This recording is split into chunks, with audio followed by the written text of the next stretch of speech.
Muito obrigada, Sra. Presidente. Começo por cumprimentá-la a si, cumprimentar também as senhoras e os senhores deputados e também deixar uma saudação aos mais de 9.000 peticionários, mães, pais, homens, mulheres, que trazem uma justa preocupação para com o grupo mais vulnerável e que, de facto, mais impactos teve e terá ao longo da sua vida devido ao período que enfrentámos durante a Covid-19 e às opções políticas tomadas, e falo das crianças e dos jovens.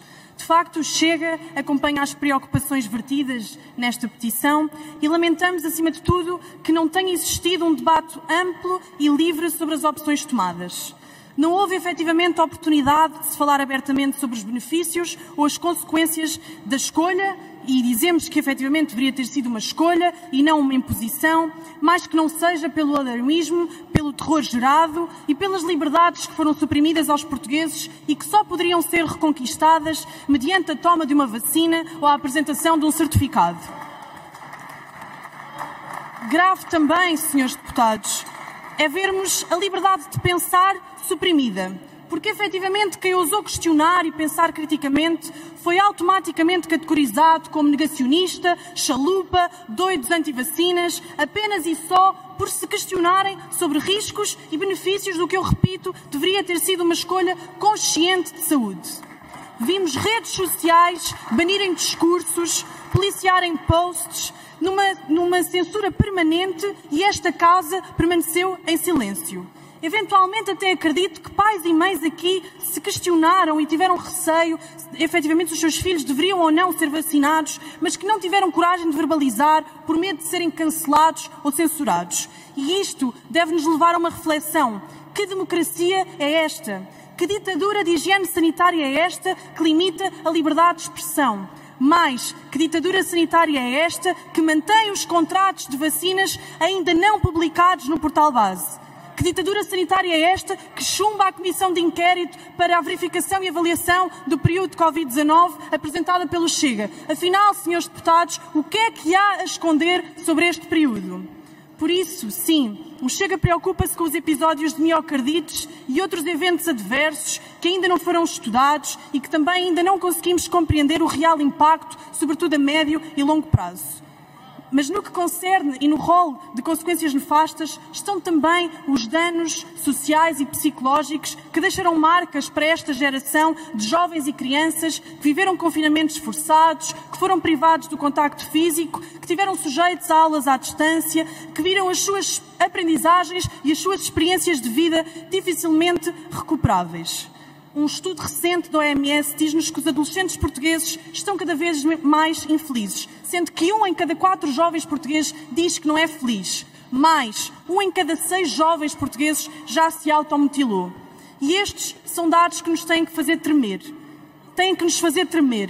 Mais que não seja, deveriam de fazer o Partido Socialista tremer, porque no plano de recuperação de aprendizagens, face a este período, quase negligenciou a saúde mental. Mais, chumbaram as propostas do Chega sobre o cheque de psicólogo, aliás, e sobre o reforço de psicólogos nas escolas em sede de orçamento de Estado, com o apoio da abstenção do PSD, da IEL, do PCP e do LIVRE. Mas o Chega vem a jogo de novo e pede que, de facto, haja um rastreio generalizado da saúde mental das nossas crianças para percebermos o real impacto desta pandemia. Que estas crianças não sejam privadas do acompanhamento prolongado que possa ser necessário. Que haja o número necessário de psicólogos nas escolas e que, quando os serviços públicos falharem e não forem suficientes, se possa olhar para os privados e para o setor social como parceiros estratégicos. Resta saber quem realmente quer defender as crianças ou não. Obrigada.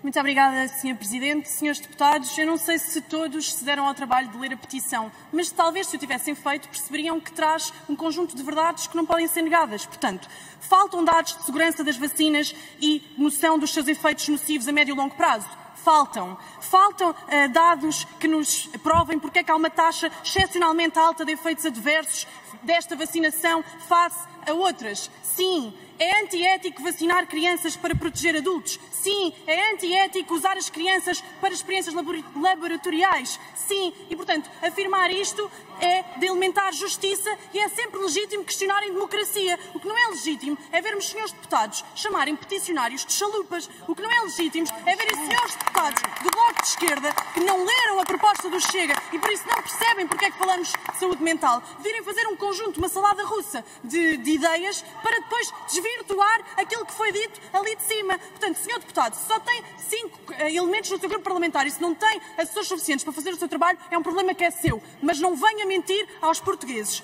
E depois, dizer ainda que a vacinação foi opcional e voluntária é mentira. As pessoas viviam em prisão domiciliária, não podiam aceder a restaurantes, a espaços de lazer, a ATEs, a grupos desportivos, se não estivessem vacinadas ou certificado digital. E por isso é legítimo questionar se efetivamente as escolhas foram feitas com liberdade. Concluo dizendo que, mais do que nunca, é fundamental salvaguardarmos e defendermos o direito das crianças, porque em Portugal uma criança num útero pode morrer. Em Portugal uma criança pode ser exposta ao experimentalismo social nas escolas com engenharias perversas e ideologias que são atentados à identidade das crianças. E em Portugal, pelos vistos, as crianças podem estar sujeitas ao experimentalismo laboratorial. As crianças não são ratos de laboratórios, disse.